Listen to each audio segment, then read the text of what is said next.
So I was at my second job at the grocery store, and I was having to change out sales signs one night, and had my back to the cash register when, of course, I heard somebody come up and lay things down on the cash register loudly. And I said, "I'll be with you in one moment." And then a female voice said, "Is this self-checkout?"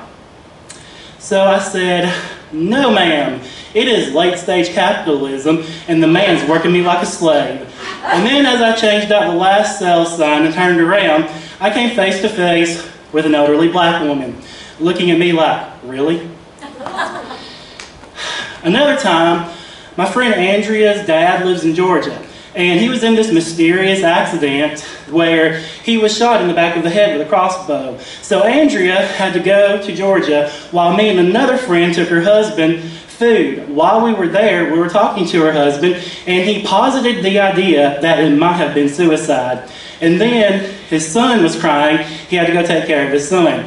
Me and the other friend were talking to each other and decided to play CSI. I said I wanted to be Horatio from the Miami series, and she said, "If you're going to do that, you have to come up with a one-liner." I took off my glasses, and as I was putting them back on, I said, "And that was the night that the lights went out in Georgia." Then this other time, me and my very best friend were watching Game of Thrones. I got her into the show, and she fell for Jon Snow like the basic bitch that she is.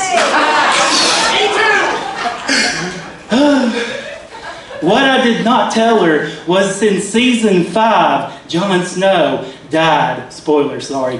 So, as we were watching it, I realized this, and I decided that I wasn't going to tell her.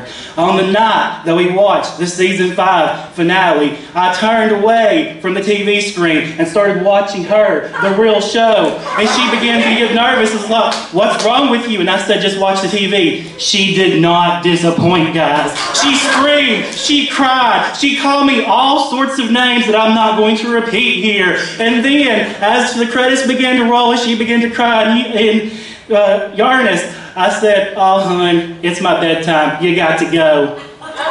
Every single one of these is a better reason to send me to hell than me being gay.